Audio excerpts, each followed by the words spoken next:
네, 성도님 한 주간 평안하셨습니까? 네, 4층에 있는 성도님들에게도 인사를 드립니다. 아, 그 광활루 앞에 있는 그 벚꽃이 너무 아름다웠었는데 벚꽃이 다 떨어져서 참 아쉬움이 있었는데 벚꽃이 지니까 밑에 있는 철쭉들이 이렇게 빨갛게 피어올라서 너무나 아름다운 것 같습니다. 참 날씨도 너무 좋고 또 이제 코로나가 많이 완화되어져서 이제 곧 격리 해제도 풀리고 많은 것들이 완화가 된다고 하니까 마음속에 이게 앞으로 일들이 기대되는 그런 마음이 있습니다. 성도님들이 더 자유롭게 만나서 교제하고 또 복음도 전하고 하는 일들이 다시금 새롭게 되어졌으면 하는 마음이 드는 봄날인 것 같습니다. 그래도 저희의 상황 그래도 좋은 것 같지만 그 뉴스를 통해 그 저 먼 나라 우크라이나에서 있는 전쟁의 소식을 제가 계속 듣고 있잖아요. 그 전쟁의 소식을 들을 때 참 마음속에 아픔이 있는 것 같습니다. 2월 24일부터 전쟁이 시작되는데 전쟁이 시작될 때도 설마 전쟁을 할까 했는데 진짜 전쟁이 일어났잖아요. 그러면서 뉴스나 그런 걸 통해서 생생하게 그 러시아군에 의해서 그 우크라이나에 살고 있는 사람들이 뭐 고통당하고 또 죽임을 당하는 모습들을 막 생중계를 보면서 너무나 참 마음이 아픈 것 같습니다. 뭐 군인은 그렇다 치더라도 그냥 민간인들이 그냥 음식물 뭐 가게 앞에 서 있는데 막 그래서 막 폭탄을 쏴버리고 미사일을 쏴버리고 막 어린아이들 여성들이 다 그냥 죽임을 당하는 모습들을 볼 때 너무나 참 전쟁의 참상을 생생하게 보면서 아픈 마음이 드는 것 같습니다. 또 여성이나 또 아동들을 막 러시아군인들이 성폭행한 이후에 또 막 살해하고 막 그 몸에다 막 어떤 표시들을 하고 막 그런 것들을 보게 되면서 어떻게 인간이 저런 잔인한 일들을 할 수 있을까? 현대에도 이런 일이 어떻게 일어날 수 있을까 하는 생각을 해보게 됩니다. 막 푸틴이 또 생화학 무기를 막 사용했다고 하고 또 핵무기를 막 사용하겠다고 위협하는 모습을 보게 되면서 전쟁이 얼마나 무서운 것인가를 생각해 보게 됩니다. 옛날에 다른 나라에 전쟁이 일어나면 그 나라의 일인가 보다 나하고는 상관없는 이다 이렇게 생각을 했는데 지금은 좀 느낌이 다른 것 같아요. 이 우크라이나 전쟁으로 인해서 당장 전 세계 기름값들이 막 올라갔잖아요. 저희도 주유소에 갈 때마다 참 그 너무 비용이 많이 가격이 올라서 기름 넣기가 참 무서운데 또 막 식량 위기가 고조되고 있고 나라 간의 교역이 끊어지면서 각 나라의 경제 위기가 오게 되고 얼마 전에 스리랑카가 국가 부도를 냈잖아요. 전 세계적으로 이 전쟁을 해서 어려움을 겪고 저희들도 어려움을 겪고 있는 것을 보게 됩니다. 이런 전쟁을 일으킨 푸틴을 생각할 때 왜 저 할아버지 저 아저씨는 저럴까 정말 이해가 되지 않는 것 같습니다. 어떻게 그렇게 무자비하게 사람을 죽여서 멸망시키는 일에 앞장서고 있을까 하는 생각을 해보게 되고 이 푸틴 뒤에는 이 사람들을 이렇게 멸망시키려는 사단의 그 음모가 세력이 있지 않겠나 하는 생각을 해보게 되고 이 우크라이나 전쟁 사태를 보게 되면서 이것이 이 세상을 향한 사람들을 향한 사탄과 하나님의 그런 전쟁의 축소판을 우리에게 보여주는 것이 아닌가 하는 생각을 해보게 됩니다. 이런 안타까운 우크라이나의 사람들이 이렇게 고통당하고 죽어가는 모습을 보게 되면서 누구나 이 전쟁이 좀 끝났으면 좋겠다. 누군가가 이 전쟁을 이제 중단시키는 구원자가 나타났으면 좋겠다는 마음을 품으실 거라고 생각이 되어집니다. 이런 미국이나 그런 유럽 국가들이 나서서 이것을 중지하고 전쟁을 안 하게 어떻게 해주면 좋겠는데 수수방관하면서 지켜보는 서방 국가의 모습을 보면서 참 마음에 실망하는 마음이 드는 것 같습니다.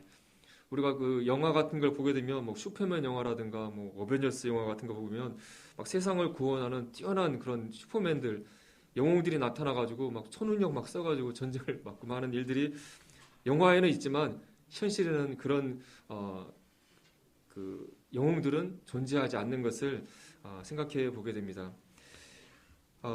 이 우크라이나 전쟁의 참상을 보게 되면서 참 이 전쟁의 참상에서 그들을 구할 구원자가 정말 있으면 좋겠다는 생각을 해보게 되면서 우리에게는 이미 이 세상을 구원하신 구원자 예수 그리스도가 이 세상에 우리에게 이미 계시다는 사실을 다시 한번 생각해 보았습니다. 성도님들 이틀 전 4월 15일 금요일이 유대 절기 가운데 혹시 어떤 절기인지 혹시 아십니까? 이맘때가 오는 절기가 있죠. 네, 6월절이었습니다. 그래서 일반 교회에서는 지난 한 주간 그 고난 주간으로 보내게 되고 6월절 지난 다음에 토요일 다음에 주일이 이제 초실절에 해당되는 거고 예수님이 부활하신 날이잖아요. 그래서 일반 교회에서는 부활절로 오늘을 기념하고 있습니다. 저희는 그 매주일 주님의 죽으심과 부활하고 기념하고 있고 또 주님이 이런 부활절을 기념하는 말씀을 하지 않으셨기 때문에 특별히 기념하고 있지는 않지만 1년 가운데 특별히 주님의 죽으심과 부활, 예수 그리스도의 복음에 대해서 다시 한번 깊이 묵상해보고 그 가치에 대해서 우리가 생각해보면은 좋은 시기가 지금이 아닐까 하는 생각을 해보게 됩니다. 그래서 오늘 이 시간에는 하나님의 능력인 복음이라는 주제로 성도들과 함께 이 복음에 깃들어 있는 하나님의 능력에 대해서 성도들과 한번 생각해 보기를 원합니다. 오늘 본문 말씀은 로마서 1장 16절 말씀입니다. 로마서 1장 16절 말씀입니다. 신약성경 239쪽이 되겠습니다. 말씀을 찾으셨으면 같이 한번 읽어보도록 하겠습니다. 자, 찾으셨으면 같이 한번 읽어보겠습니다. 자, 시작. 내가 복음을 부끄러워하지 아니하노니 이 복음은 모든 믿는 자에게 구원을 주시는 하나님의 능력이 됨이라. 먼저는 유대인에게요, 그리고 헬라인에게로다. 네, 이 말씀을 보게 되면 사도 바울이 복음을 부끄러워하지 않는다라고 얘기하면서 이 복음은 모든 믿는 자에게 구원을 주시는 하나님의 능력이 된다고 얘기하고 있습니다.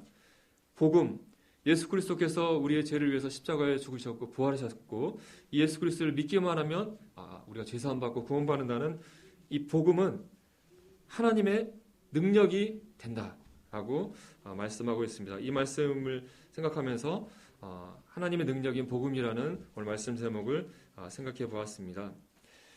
여기서 하나님의 능력이라고, 복음은 하나님의 능력이라고 이렇게 표현하고 있는데 영어 성경을 보니까 능력을 그 파워라고 번역하고 있었습니다.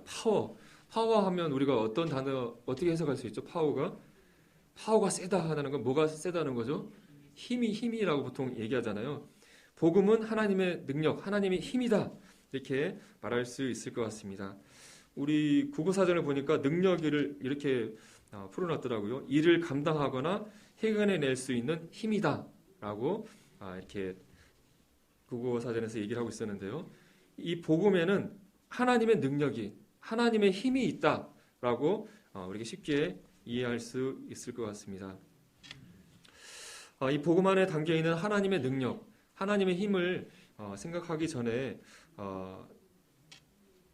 인간의 죄로 인해서 들어온 이 만물 가운데 또 우리 인간에게 들어온 죄로 인한 저주와 탄식에 대해서 먼저 살펴봐야 할 것 같습니다. 아담의 범죄로 인해서 당연히 우리 인간이 죄로 인해서 사망과 죽음의 영원한 지옥의 형벌이, 사망의 저주가 우리에게 내려왔다는 사실은 따로 말씀을 안 드려도 너무나 잘 아실 것이라고 생각이 되어집니다. 하지만 이런 인간의 타락과 범죄로 인해서 인간에게만 이런 그 사망의 저주가 온 것이 아니라 이 지구 전체 모든 피조물에게 인간의 죄로 인한 저주가 그 영향을 미치게 됐다는 사실을 우리 말씀을 통해서 살펴볼 수가 있습니다. 창세기 3장 17절 말씀을 제가 읽어드리겠습니다. 아담에게 이르시되 내가 내 아내의 말을 듣고 내가 내게 먹지 말라 한 나무의 열매를 먹었은즉 땅은 너로 말미암아 저주를 받고 너는 내 평생에 수고하여 그 소산을 먹으리라. 아담과 하와가 범죄해서, 우리 인간이 범죄해서 우리가 그 죄로 인한 결과로 사망의 저주를 받는 것은 당연한 것 같은데 아담의 본전에서 땅도 아담으로 말미암아 저주를 받을 것이라고 하나님께서 말씀하신 것을 보게 됩니다. 18절에 땅이 내게 가시덤불과 엉겅퀴를 낼 것이라. 애초에 하나님께서 창조하신 에덴 동산, 이 지구가 인간의 범죄로 말미암아 저주를 받게 되고 그 저주의 결과로 대표적인 예로 땅이 가시덤불과 엉겅퀴를 내게 될 것이다. 이 자연계에 자연 만물의 변화가 일어나서 영향을 받게 될 것을 얘기하고 있습니다. 그래서 우리가 지금 살고 있는 이 자연에 여러 가지 일어난 일들을 우리는 당연한 것으로 생각할 수 있지만 이 자연계에 일어난 우리가 바라본 것들은 인간의 범죄로 말미암아 이 만물에 하나님의 저주가 깃들어 있는 상태를 우리는 현재 바라보고 있다고 하는 것이죠. 또 로마서 8장 21절에서 그 바라는 것은 피조물도 썩어짐의 종로로 탄 데서 해방되어 하나님의 자녀들의 영광의 자유에 이르는 것이니라. 이 피조물들이, 자연에 있는 그런 만물들이 썩어짐의 종로로 하는데 처해 있다. 인간의 죄로 인해서 저주 아래에 놓여서 이 피조물들, 자연 만물들이 썩어짐의 종로로, 썩는 것의 종로로 타고 있다라고 얘기하고 있습니다. 그들이 해방되기를 바라고 있다. 또 8장 22절에 피조물이 다 이제까지 함께 탄식하며 함께 고통을 겪고 있는 것을 우리가 아느니라. 자연에 있는 것들이 말을 하지는 않지만 그들이 다 함께 이제까지 탄식하고 있다. 고통을 겪고 있다라고 얘기하고 있습니다. 자, 우리가 봤을 때 밖에 나가서 자연을 보게 되면 산과 들과 이런 식물들과 동물들 볼 때 너무나 평화롭고 보이고 아름다워 보이고 그걸 보면서 하나님 멋진 분이시다. 아름다워 이런 자연을 만드셨구나라고 우리가 감탄하고 감사하지만 사실은 이 자연들은 원래는 이것보다 비교할 수 없는 만큼 아름답고 완전한 모습으로 창조되었는데 저주 아래에 있고 그래서 이 자연 만물들이 썩어짐 가운데 썩어짐의 종로로 타고 있고 그래서 그들이 탄식하고 고통을 겪고 있고 이제 빨리 이런 저주에 풀려서 이제 자유롭게 되기를 바라고 있다라고 이렇게 말씀하고 있는 것입니다. 우리가 에덴 동산을 겪어보지 못했기 때문에 그 상태를 알지 못하지만 지금의 상태와는 완전히 우리가 생각하는 것과 비교할 수 없는 정말 아름답고 완전하고 질서가 잡힌 그런 창조였는데 인간의 죄로 인해서 모든 것들이 다 깨어져 버리고 현재 저주 가운데 있지만 그럼에도 여전히 우리는 이 자연을 보게 되면서 하나님의 아름다움과 하나님의 그 능력 있으심을 우리는 발견하게 되는데 이 저주 이전의 세계는 얼마나 놀랐을까 하는 생각을 해보게 되는 것입니다. 그래서 참 인간의 범죄로 인해서 우리는 참 이제 나이 들어서 여러 가지 질병에 걸려서 또 사고를 당하면서 죽게 되고 또 죽음 이후에 죄의 결과로 인해서 지옥의 멸망의 형벌을 졸지 사망을 당하는 저주 가운데 있고 또 우리 안에 있는 그런 시기, 미움, 질투, 분노 그런 걸로 인해서 인간끼리 치고받고 싸우고 살인하고 또 우크라이나 같은 전쟁을 일으켜서 서로 죽고 죽이는 일들을 지금 인간들은 하고 있죠. 또 이 지구도 이 인간의 범죄의 결과로 말미암아 아름다웠던 에덴 동산의 모습을 잊어버리고 현재 우리가 보이는 이 지구는 어떻습니까? 여러 가지 환경 오염이라든가 자연의 파괴라든가 또 지구 온난화로 인해서 기근이나 지진, 또 물난리, 산불, 태풍 이런 참 인간에게 해를 주는 이런 자연 재해들이 빈번하게 일어나고 있는 처음 아름다웠던 그런 태초의 그 지구의 모습을 잃어버린 저주 아래 있는 지구의 모습을 우리는 보고 있는 것입니다.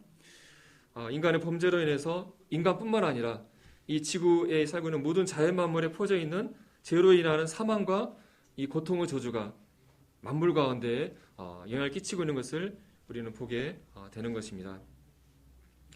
이와 같이 옛뱀, 사단의 유혹으로 말미암아 인간이 범죄한 이 사실, 이 죄라는 것은 이 지구, 전 우주를 걸쳐서 정말 가장 심각하고 무거운 문제인 것이죠. 그래서 이 죄로 인해서 들어온 인간과 만물에 들어온 이 저주는 전능하신 하나님 입장에서도 이것을 단숨이 간단히 해결할 수 있는 손쉬운 문제가 결코 아니었던 것을 우리는 보게 됩니다.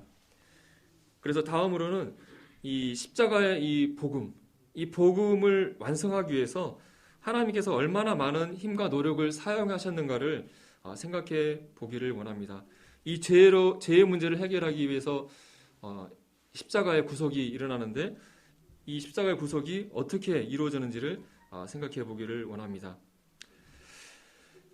이 십자가 구속을 위해서 하나님께서 얼마나 많은 힘을 사용하셨는가를 생각하기 전에 먼저 우리가 하나님의 능력에 대해서 생각해 보고 있잖아요. 힘에 대해서 생각해 보고 있는데 이 땅에서 가장 강력한 힘을 가진 것은 어떤 것들이 있을까 생각해 보기를 원합니다.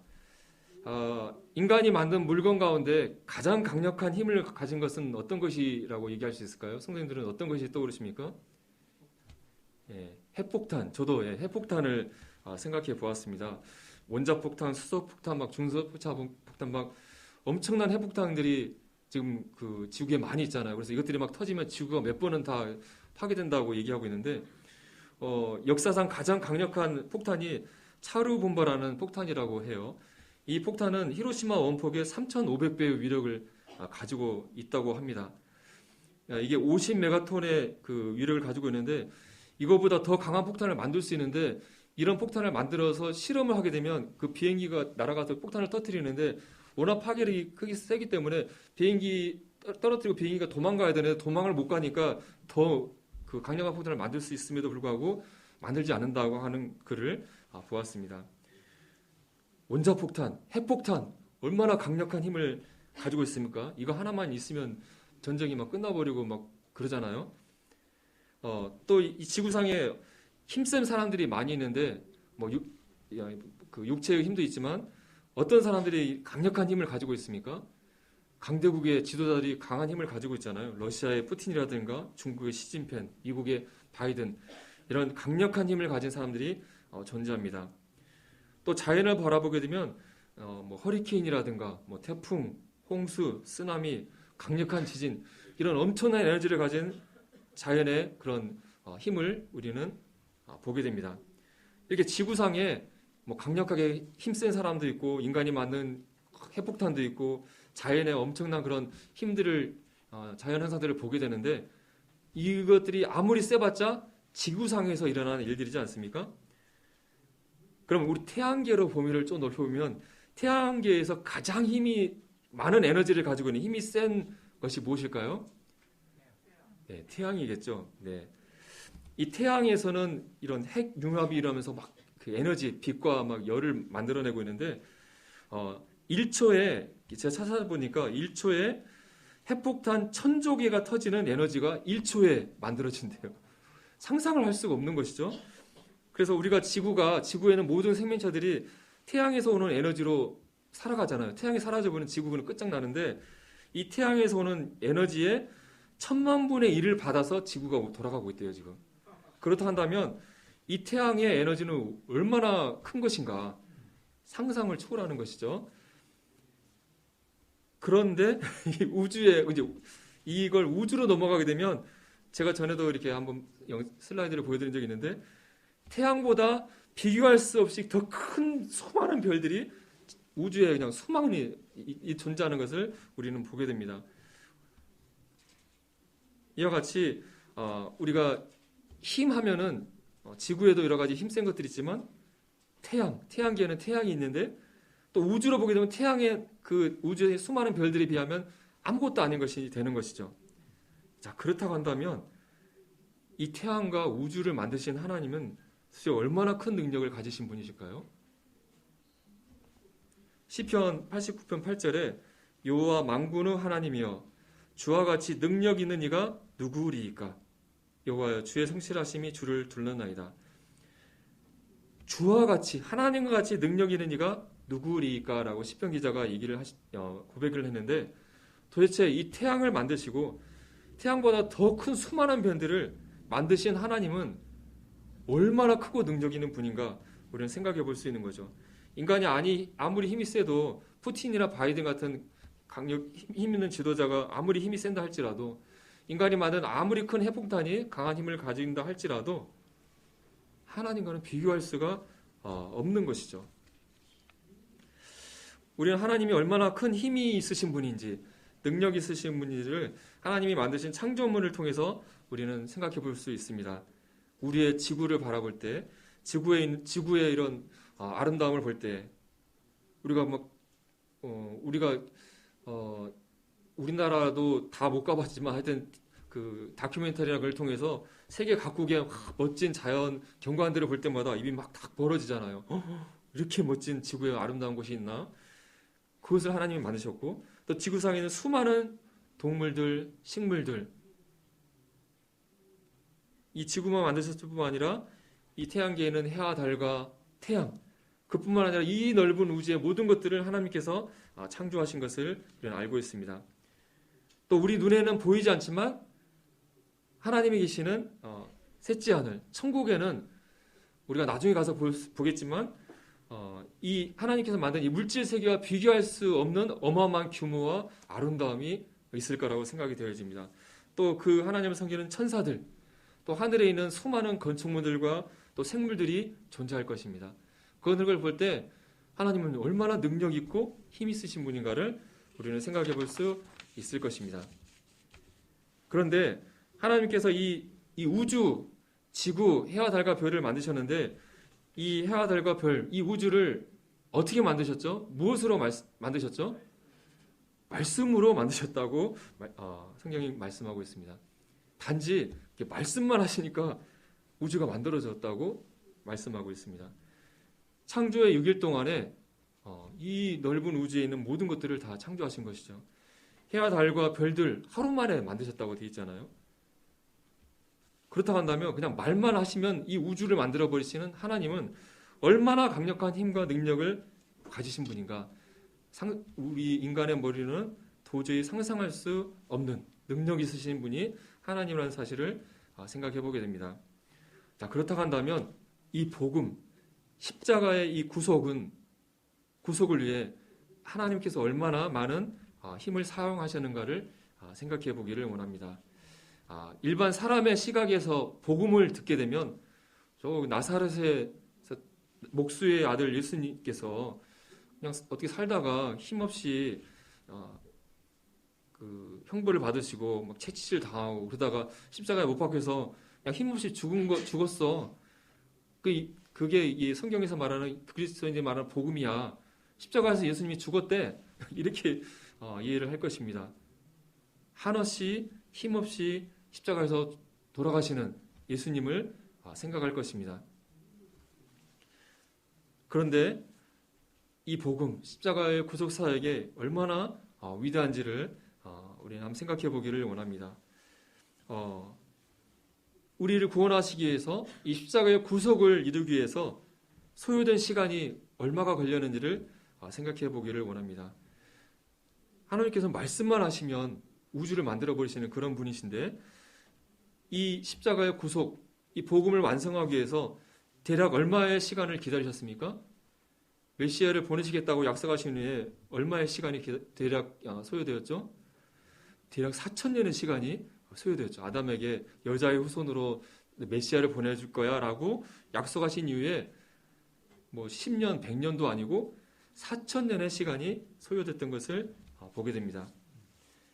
하나님께서 이 아브라함과 또 야곱, 또 다윗 이와 같이 메시아의 계보를 선택하셔서 지키시고 그 후손과 나라를 지키시고 또 선지자들을 계속 보내서 이렇게 메시아가 올 거라는 예언의 말씀을 보내주시고 또 제국의 역사를 주관하셔가지고 로마가 통치하는 시대 또 로마의 통치하에 십자가의 형벌에 죽을 그런 환경들을 하나님께서 만드셔서 그때의 예수 그리스도를 4,000년이 지난 다음에 보내셨던 것을 보게 됩니다. 인간이 만든 최대의 길이의 건축물이 뭐죠? 중국에 있는 만리장성이 있습니다.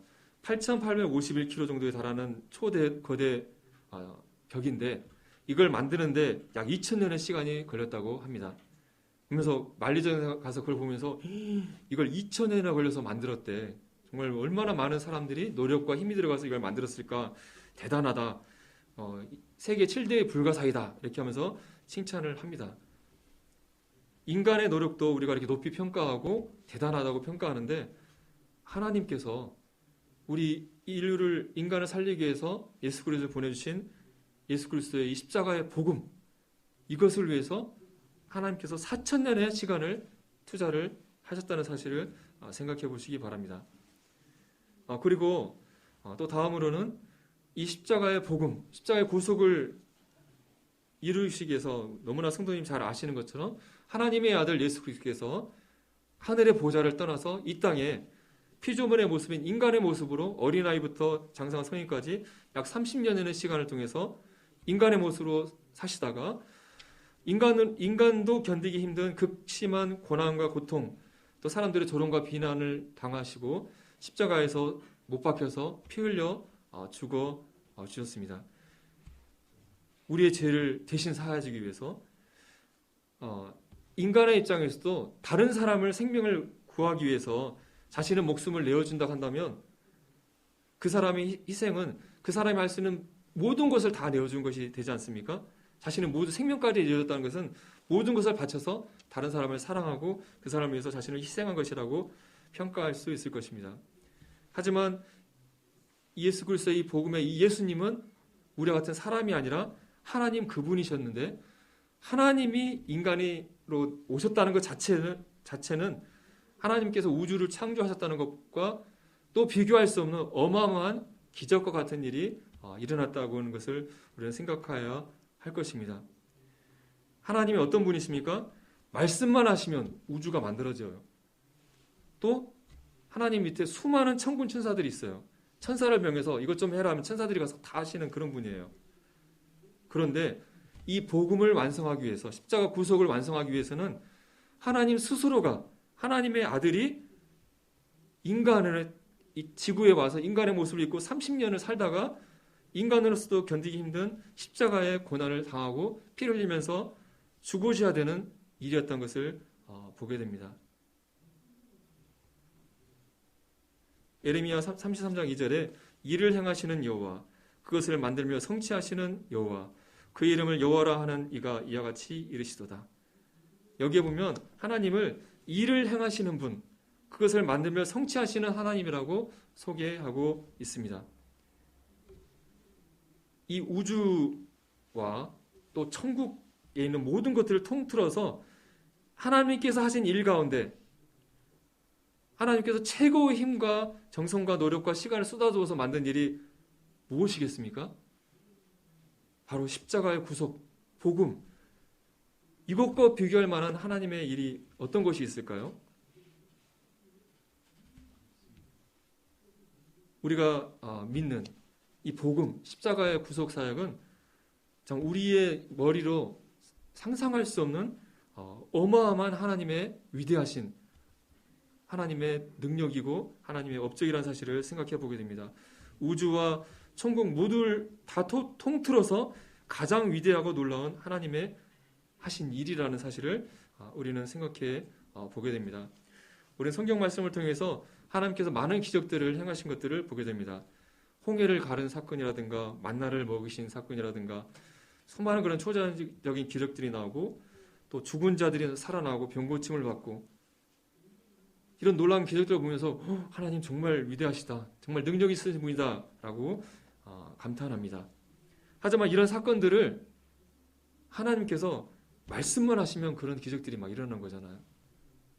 그런데 하나님께서 4,000년의 시간을 투자하여서 친히 하나님이 이 땅에 내려오셔서 30년의 삶을 사시면서 인간의 몸을 입고 십자가에서 죽으셨다는 이 십자가의 복음은 하나님의 어떤 이적과 기적, 하나님이 만드신 어떤 피조물들과 비교할 수 없는 어마어마한 하나님의 하신 일이시고 또 어떤 기적과도 비교될 수 없는 하나님의 놀라운 기적이 복음을 통해서 우리 모두에게 성취됐다는 사실을 생각해 보게 됩니다.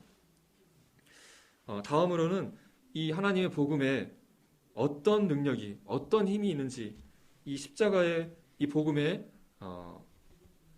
능력에 대해서 이제 살펴보기를 원합니다. 첫 번째 제가 생각해 본 이 복음의 능력은 바로 사망을 이기는 능력입니다. 그로 인해서 우리가 영생의 축복을 누리는 것입니다. 앞에서 인간의 범죄로 말미암아 우리 인간에게 사망의 저주가 지옥의 심판이 왔다는 사실을 생각해 보았습니다. 그리고 또 이 지구와 우주에 어떤 것이 강력한 힘이 있는지를 살펴보았는데요. 그런데 지구의 어떤 것을 통해서 또 우주의 어떤 강력한 힘을 통해서 인간에게 있는 이 사망을 이길 수 있을까요? 지구에 얼마나 아무리 힘센 사람이 할지라도 지구에는 아무리 많은 돈을 투자한다 할지라도 또 우주의 강력한 태양이나 별들의 힘을 사용한다 할지라도 인간의 이 죄의 저주를, 사망을 이길 수가 없는 것이죠. 오직 십자가의 복음만이 인간에게 있는 이 사망의 저주를, 사망을 이길 수 있다고 하는 것입니다. 예수 그리스도의 십자가의 구속으로 말미암아 믿는 자들이 죄로부터 구원을 받게 되고 하나님의 자녀가 되는 것이고, 그로 인해서 영생의 축복을 누리게 되는 것입니다. 인간의 최대 큰 적이었던, 또 두려움의 대상이었던 죽음이 더 이상 십자가의 복음으로, 능력으로 말미암아 우리의 두려움의 대상이 되지 않고 우리의 적이 되지 못한다고 하는 것입니다. 우리가 비록 이 땅을 살다가 육체적인 죽음을 맞게 되지만 우리는 다시 예수 그리스도께서 이 땅에 공중 재림하실 때에 예수 그리스도의 그 부활의 몸으로 부활하는 첫째 부활에 참여할 부활의 소망과, 또 영원히 주님과 함께 그 변화된 몸으로 살 영생의 소망이 우리에게 주어져 있기 때문에 잠시 이 땅에서 맞게 되는 죽음이 더 이상 우리의 두려움과 공포의 대상이 아니라고 하는 것입니다. 고린도전서 15장 54절에 이렇게 말씀하고 있습니다. 이 썩을 것이 썩지 아니함을 입고 이 죽을 것이 죽지 아니함을 입을 때에는 사망을 삼키고 이기리라고 기록된 말씀이 이루어지리라. 사망아 너의 승리가 어디느냐? 사망아 내가 쏘는 것이 어디느냐? 우리 주 예수 그리스도로 말미암아 우리에게 승리를 주시는 하나님께 감사하노니. 우리 인간에게 사망은 두려움과 공포의 대상이었습니다. 사망이 우리를, 그 사망의 저주로 인해서 우리를 공격하고 우리를 쏘았는데, 우리가 예수 그리스도의 복음의 능력으로 말미암아 더 이상 사망을 두려워할 필요가 없다고 하는 것입니다. 우리는 예수 그리스도로 말미암아, 복음의 능력으로 말미암아 우리는 사망을 이길 수 있는, 사망에 승리하는 자들이 되었다고 하는 것입니다. 이 복음의 능력으로 말미암아 사망을 영원히 하나님께서는 멸하셨다고 이사야서 25장 8절에 말씀하고 있고, 디모데후서 1장 10절에서 그는 사망을 패하시고 복음으로써 생명과 썩지 아니할 것을 드러내셨다고 말씀하고 있습니다. 예수 그리스도의 복음으로 말미암아 사망을 패하셨다. 그리고 이 복음으로 생명과 썩지 않을 것을 드러내셨다고 우리에게 선포하고 있는 것입니다. 이제 이 사망의 저주가 풀리게 되어지고 우리에게 이제 영생의 축복이 우리에게 약속되어져 있습니다. 이 땅의 어떤 축복과 비교할 수 없는 하나님의 축복인 것이죠. 그를 믿는 자마다 영생을 얻게 하려 하심이라고 요한복음 3장 15절에 말씀하고 있습니다. 우리가 사망을 이기고 이제 영생이 우리에게 약속되어 있다고 말씀하고 있는데요. 이 영생의 축복이, 영생의 선물이 우리의 지식으로, 이해로 도저히 이해할 수 없기 때문에 이것이 너무나 어마어마하게 큰 축복임에도 불구하고 우리가 그것을 알지 못하고 기뻐하지 못하고 감사하지 못하고 있다는 생각을 해보게 됩니다. 우리가 영생에 대해서 생각할 때 하루살이의 예화를 우리가 흔히 듣게 됩니다. 대부분 다 아시겠지만 제가 간단히 말씀을 드리면 하루살이가 이렇게 있었습니다. 하루살이는 말 그대로 이렇게 하루 사는 거잖아요. 한 1년 정도 유충 단계로 있다가 깨어나서 성충이 돼서 딱 하루 살고 짝짓기 하고 죽는 것이 하루살이입니다. 근데 이 하루살이가 메뚜기가 만나서 함께 재밌게 이렇게 놀았어요. 저녁이 되니까 메뚜기가 하루살이에게 이렇게 얘기했습니다. 하루살이야, 오늘은 그만 놀고 내일 만나자. 그렇게 말을 하니까 하루살이가 뭐라고 얘기했을까요? 내일이 뭔데? 그러니까 메뚜기가 깜깜한 밤이 지나면 밝은 날이 오는데 그게 내일이야. 이렇게 잘 설명해 줬지만 하루살이는 메뚜기가 하는 말을 이해하지 못했습니다. 하루 살다 죽는 아이기 때문에 내일이란 것을 알지를 못하는 거죠. 이번에는 메뚜기가 개구리를 만나서 재밌게 놀았다고 합니다. 그래서 개구리가 야 메뚜기야, 날씨가 추워지니까 그만 놀고 내년에 만나자 라고 말을 했어요. 그랬더니 이제 메뚜기가 내년이 뭔데? 그랬더니 개구리가 내년은 겨울이 끝나고 날이 따뜻해지러 갈 때가 오는 거야. 그렇게 설명해줬지만 또 메뚜기는 또 개구리의 말을 알아듣지 못했다고 하는 것이죠. 이와 같이 하나님께서 우리 인생들에게 너희들에게 영생이 있어, 너희들이 죽는 걸로 끝난 게 아니라 영원한 삶이 있는 거야 라고 얘기를 해줘도 사람들은 영생이 뭔데요? 하면서 알아먹지 못한다고 하는 거죠. 하루살이야 메뚜기처럼요. 우리의 영생에 대해서 얘기할 때 영생은 너무나 막연하고 영원히 산다고 하니까 도대체 감이 안 와요. 그래서 제가 이렇게 생각을 해봤습니다. 하루살이와 인간의 수명을 이렇게 생각해 보았어요. 하루살이가 이렇게 하루를 사는데 우리는 70년, 80년 사는데 그냥 짧게 70년 산다고 가정을 해보죠. 그래서 하루살이하고 인간하고 만나서 대화를 한다고 한다면 하루살이가 사람에게 당신은 얼마나 삽니까? 얘기를 하면은 나 70년 살아 이렇게 대답을 해줬다고 가정해보죠. 그러면 하루살이의 일일을 인간의 수명으로 생각했을 때 70년 곱하기 365일을 하게 되면은 25,550일이 되는 것을 확인할 수 있었습니다. 25,550일. 하루살이 입장에서는 인간은 자기 수명보다 25,000배 이상 더 삶을 사는 거예요. 하지만 분명히 인간의 수명 70년은 존재하는 거잖아요. 우리는 이해할 수 있잖아요. 하지만 하루살이는 내일이 있고 1년이 있고 70년이 있고 인간은 70년을 살아. 아무리 설명해줘도 도통 이해할 수 없는 거죠.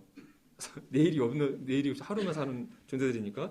하지만 인간의 수명 70년은 분명히 존재하는 거 우리는 이해하잖아요. 그죠? 이 하루살이와 인간의 수명 비율로 이렇게 계산해 봤을 때 인간의 수명 70년을 하루살이와 인간의 수명 비율로 이렇게 계산을 해보니까 178만 년이 나와요. 178만 년. 그래서 영생이 너무 기니까 인간과 하루살이 수명 비율로만 생각해 봤을 때 178만 년을 인간이 산다고 하면은 선생님들 어떻게 생각하시겠습니까? 인간이 내가 앞으로 178만 년을 살아 이렇게 얘기하면 사람이 나중에 70년 살고 끝나는 게 아니라 178만 년을 앞으로 계속 살 거야 라고 얘기를 한다고 한다면 말도 안 되는 것이라고 생각하실 것입니다. 하루살이가 사람이 70년 산다고 했을 때 느끼는 것이 바로 이런 느낌이라고 하는 것이죠. 178만 년을 계속 산다는 것도 이해가 안 가는데 영원히 산다는 것은 도무지 이해가 되지 않는 것 같습니다. 178만 년도 영생의 시간에 비하면 영혼의 1초도 안 되는 시간이겠죠. 70년 사는 것도 쉽지 않은데 100년 사는 것도 쉽지 않은데 178만 년을 산다고 성도님 한번 생각해 보세요. 내가 안 죽고 계속 178만 년을 계속 살면 도대체 어떻게 사는 걸까? 상상이 안 가죠. 하지만 하루살이가 인간의 수명 70년을 이해할 수 없지만 인간의 70년 사는 것은 확실히 사실이잖아요. 우리가 현재는 이해할 수 없지만 하루살이의 머리로 내일을 이해할 수 없고 인간의 70년 수명을 이해할 수 없지만 인간의 70년 수명이 사실인 것처럼 우리는 믿음으로 말씀을 통해서 하나님이 약속하신 영생이 실제하고 우리가 그런 삶을 살게 될 것을 우리는 믿어야 할 것입니다. 영생이 너무 기니까 이해할 수 없지만 최소한 178만 년 계속 산다고 생각해 보세요. 계속 178만 년을 계속 살고 있으면 어떨까요? 예. 한번 오늘 밤에 가서 내가 안 죽고 178만 년을 계속 산다고 한번 상상을 해보시면 좋을 것 같습니다.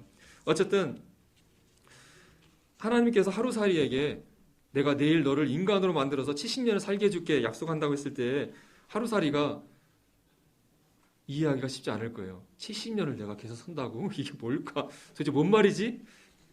근데 하루살이 같은 우리 인생들에게 하나님께서 인생들아 예수 그리스도를 믿으면 복음의 능력으로 내가 영생을 갖는다 이렇게 말씀하고 있다고 하는 것입니다.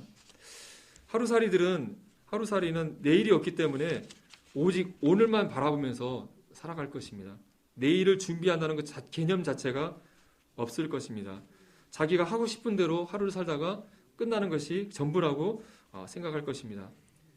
하지만 우리가 영생이 없다고 우리가 인생을 산다고 한다면 하루살이 같은 인생을 우리들도 사는 것이라고 생각할 수 있을 것입니다. 하나님께서 약속하신 영생, 영원한 시간을 대비하고 준비하는 것이 지혜로운 삶일 것입니다. 영생이 없다고 생각하고 이 땅을 살면서 하나님을 생각하지 않고 영원한 영생을 생각하지 않고 이 땅의 쾌락과 육체의 욕정을 쫓아서 마음대로 산다고 한다면 그것은 참으로 어리석은 인생이라고 하는 것입니다. 성도들도 하나님께서 영생의 축복을 주셨고 이 영생을, 영원한 시간을 준비하면서 너희들이 지혜롭게 살아라고 하나님께서 말씀하셨음에도 불구하고 이 땅의 삶만 바라보면서 지금의 또 고난과 역경을 생각하면서 그만 생각하고 슬퍼하고 낙담하며 산다 한다면, 하나님께 불평하고 산다 한다면 얼마나 어리석은 성도이겠습니까? 이 복음의 능력에 의해서 우리에게 영생의 축복이 주어졌는데, 우리는 이 영생, 영원의 삶을 생각하면서 살아가는 지혜로운 자가 마땅히 되어야 할 것입니다.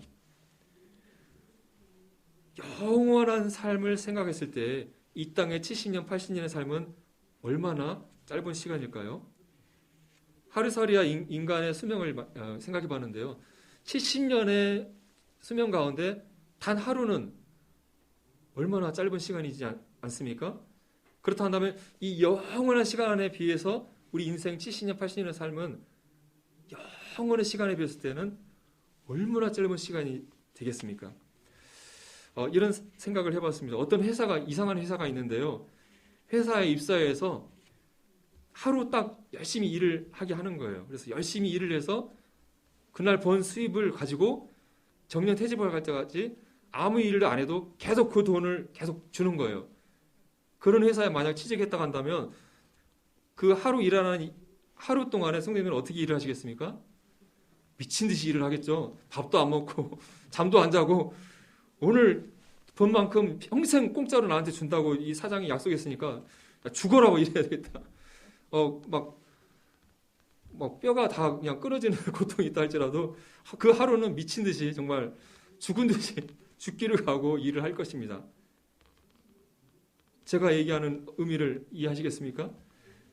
우리가 살고 있는 이 70년의 삶을 통해서 우리의 이 평생의 수고를 하나님께서는 생각하시고 영원의 시간 동안 우리에게 갚아주시겠다고 약속하셨습니다. 이 70년의 시간은 영원의 시간에 비했을 때 얼마나 짧은 시간일까요? 70년의 시간에 비해서 하루의 시간은 얼마나 적은 시간인지를 우리는 생각해 볼 수 있는 것처럼, 우리가 영혼을 바라보면서 이 땅을 수고와 힘든 것들을 참으면서 우리가 하나님을 위해서, 영혼을 위해서 투자하는 삶을 사는 삶이야말로 지혜로운 삶이라는 것을 우리는 이 시간에 다시 한번 생각해 보면 좋겠습니다.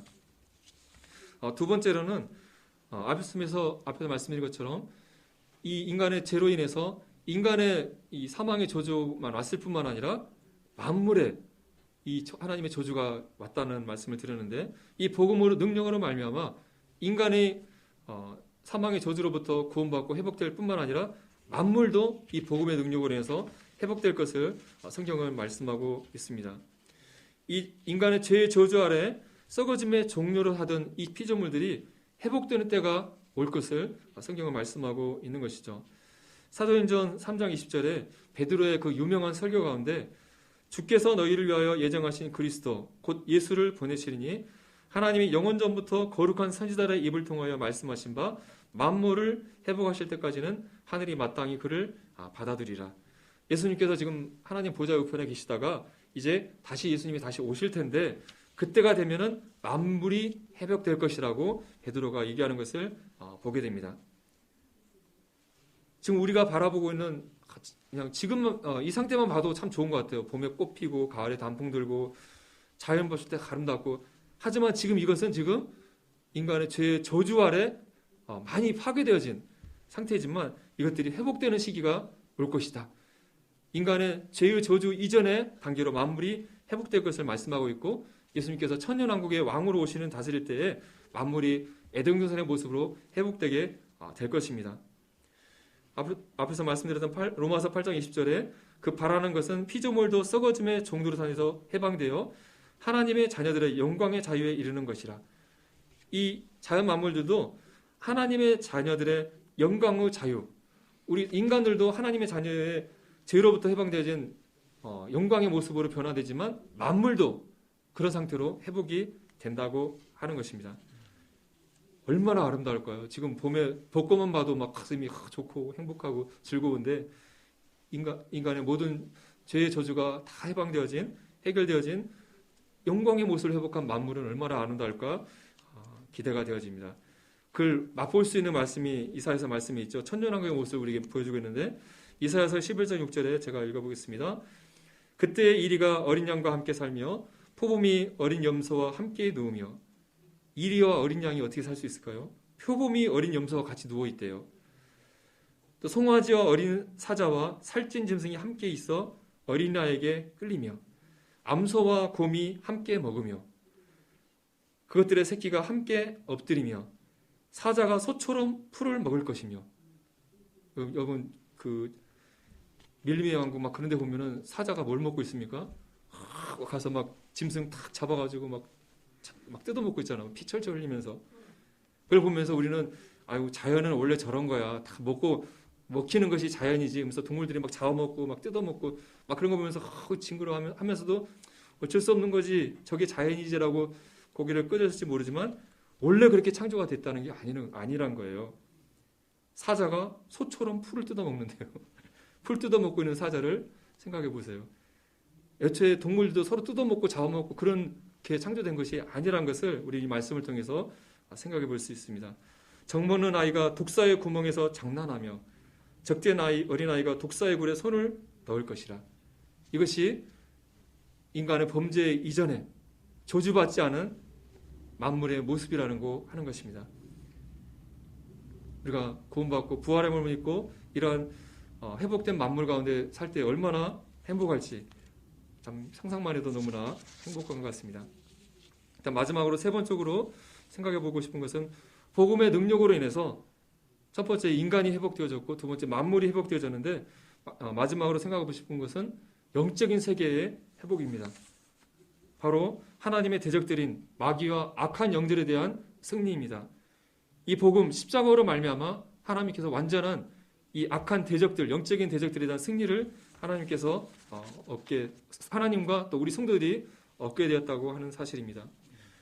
우리가 복음 십자가에 구속하면 인간, 내가 제사함 받고 지옥 안 가고 이제 천국 간다까지 우리가 생각을 하잖아요. 하지만 이 복음을 통해서 하나님께서는 나를 구원하셨을 뿐만 아니라 이 원수인 마귀를 무찌르고 승리하셨다는 사실을 하나님께서는 또 말씀하고 있습니다. 골로새서 2장 14절 이하의 말씀을 제가 읽어보겠습니다. 우리를 거스리고 불리하게 하는 법조문으로 쓴 증서를 지우시고 제하여 버리사 십자가에 못 박으시고. 이 십자가의 구속을 통해서 우리를 죄인이라고 얘기하고 있고 우리를 지옥 가야 한다고 얘기하는 그런 율법의 문서를 십자가에서 다 제하여 버리고 없애버렸다. 즉 우리를 죄 없이 하셨고 우리를 구원하셨다는 사실을 말씀하고 있습니다. 그 이후에 15절 말씀을 보게 되면 통치자들과 권세들을 무력화하여 드러내어 구경거리로 삼으시고 십자가로 그들을 이기셨느니라 라고 말씀하고 있습니다. 십자가의 복음으로 인해서 우리가 구원받은 것, 우리 죄가 사해지고 구원받은 사실을 말씀하고 있고 그 다음에 통치자들과 권세들을 무력화하였다고 말씀하고 있습니다. 십자가 얘기를 하면서 통치자들과 권세들을 무력화했다는 말이 뭔 말이지? 하는 생각을 해볼 수 있는데 여기서 말하는 통치자들과 권세들은 이 땅의 통치자들, 대통령 그런 사람들을 얘기한 것이 아니라 악한 영들을 얘기하는 것입니다. 에베소 6장 12절 말씀에 우리의 씨름은 혈과 육을 상대하는 것이 아니요 통치자들과 권세들과 이 어둠의 세상 주관자들과 하늘에 있는 악한 영들과의 상대함이라. 여기서 말하는 통치자들, 권세자들은 악한 영들을 한 계급을 의미하는 의미로 사용되었습니다. 마귀와 악한 귀신들을 뜻하는 것입니다. 그래서 공동 번역에서는 십자가로 권세와 세력의 천신들을 사로잡아 그 무장을 해결시켰다고 이렇게 표현하고 있습니다. 그들을 권세와 세력의 천신들, 악한 천사들이죠. 영들이죠. 그들을 사로잡아서 그들을 무장해시켰다. 사단과 악한 영들이 무기를 가지고 인간을 공격하는데 바로 인간들을 범죄케 하고 죽여서 그들이 지옥에 가도록 하는 일들이 마귀의 무기잖아요. 악한 영들의 무기인데 십자가로 우리의 인간의 죄가 다 해결됨으로써 그들의 무기가 이제 더 이상 쓸모없게 되어지고 그들이 완전히 무장해제, 무력화되어버렸다고 하는 것이죠. 그래서 십자가로 그들을 이기셨다고 말씀하고 있는 것입니다.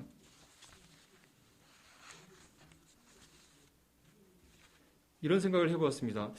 굳이 하나님의 아들 예수님께서 십자가에서 그렇게 죽으셔야 했나? 그냥 그 사단과 악한 영들 그 나쁜 놈들 다 그냥 잡아가다가 지옥에 던져버리면 될 텐데 굳이 십자가에서 이렇게 죽으셔야 했을까 하는 생각을 해보게 됐는데요. 하나님께서는 사단과 악한 영들을 그냥 십자가 사건 없이 잡아다가 처벌을 하실 수 있을 거라고 생각이 되어집니다. 하지만 우리의 죄의 문제가 해결되지 않고 우리가 지옥 가는 이 문제, 이 사단과 악한 일이 사용하는 이 무기가 무장해제되지 않는다 한다면 여전히 이 악한 영들이 일을 하고 있고 악한 영들의 일이 해결된 것이 아니잖아요. 우리 죄의 문제가 해결됐을 때야만이 마귀의 일, 인간을 죄짓게 하고 지옥으로 멸망시키게 하는 이 마귀의 일이 완전히 해결되는 것이잖아요. 그렇기 때문에 완전한 사탄과 악한 영들에 대해서 그들을 심판시키고 그들을 멸망시키고 승리하는 것은 십자가의 구속, 복음이 왕성되어야만 그들을 완전히 심판할 수 있고 이길 수 있다는 사실을 생각해 보게 됩니다.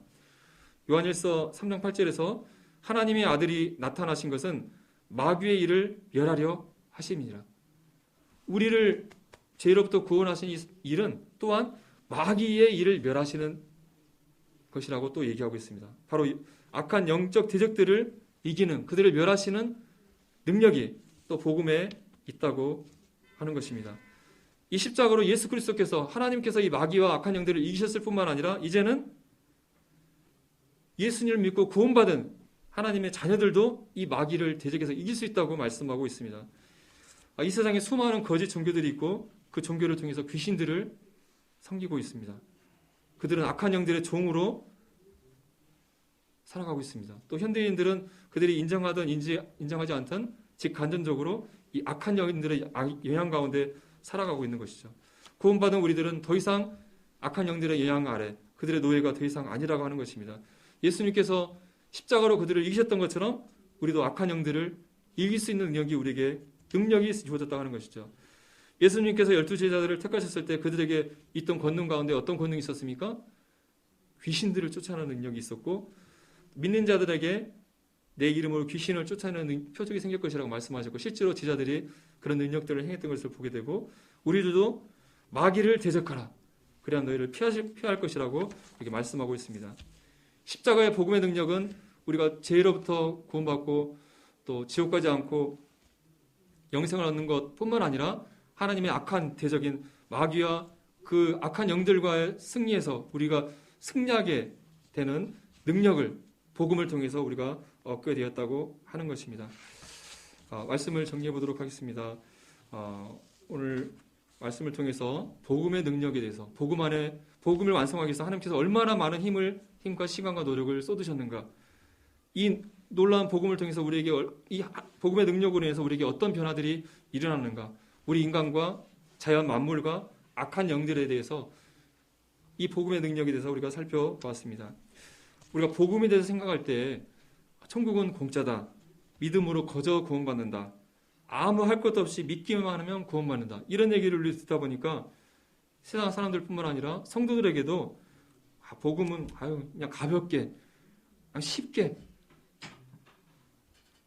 이렇게 여겨지고 있지 않나 생각을 해보게 됩니다. 하지만 원자폭탄보다도 태양보다도 더 강하신 정능자 하나님께서 온 힘과 노력을 쏟아서 완성하신 것이 복음이라는 사실을 생각해 보게 되고 이 엄청난 능력이 힘이 포함된 이 복음은 마찬가지로 나와 사람들에게 또 만물에게 영적인 존재들에게 어마어마한 영향을 끼치는 능력이 있는 것이 복음이라는 사실을 우리가 성도들과 함께 살펴보았습니다. 세상 사람들이 이렇게 얘기를 합니다. 이 땅에 하나님이 계신다면 왜 이 땅에 많은 사람들이 이런 슬픔과 고통과 질병, 전쟁으로 죽어가고 있는가? 왜 하나님이 이 세상 사람들을 이렇게 방치하고 고통받게 하는가? 이런 얘기들을 하는 것을 보게 됩니다. 또 성도들도 하나님이 왜 나에게 이런 어려움을 주시고 왜 나의 문제를 해결해 주지 않고 계신가? 라고 하나님께 불평하는 경우가 있습니다.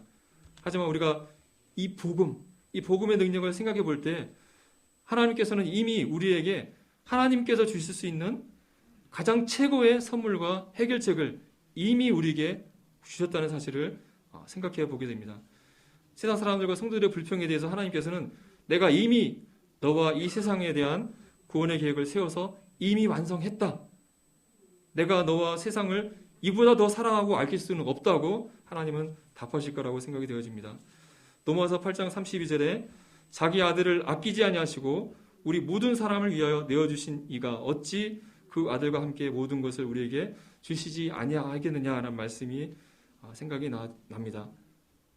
자기 아들을 아끼지 아니하고 우리 모든 사람을 위하여 내어주신 하나님, 이보다 더 놀라운 하나님의 능력과 기적이 없다고 하는 것이죠. 이 복음의 능력, 우주 어떤 것보다도 강력한 하나님의 능력이 우리를 붙들고 계십니다. 이 복음의 능력이 우리를 붙들고 있을 때 세상의 어떤 위협과 사망의 위험과 사탄의 도전에서도 우리는 승리할 수 있습니다. 우리가 이 마지막 시대에 여러 가지 어려운 일들이 우리를 성도들을 짓누르고 있지만 우리가 이 복음을 의지해서 복음의 능력에 의지해서 우리가 힘있게 살아갈 수 있을 것 같습니다. 그리고 이 마지막 세상 사람들에게 필요한 유일한 구원과 소망은 바로 이 예수 그리스도의 복음, 이 복음의 능력뿐인 것을 우리는 생각해 보게 됩니다. 이제 코로나가 이제 좀 풀리고 또 사람들과 많이 접촉할 기회들이 많이 있을 거라고 생각이 되어지는데 이 놀라운 이 복음의 능력을 믿지 않은 세상 사람들에게 전하는 것이 또 우리들의 의무라는 생각이 되어집니다. 네, 이상으로 복음, 하나님의 능력에 대해서 살펴보는 말씀 시간을 마치겠습니다. 예, 감사합니다.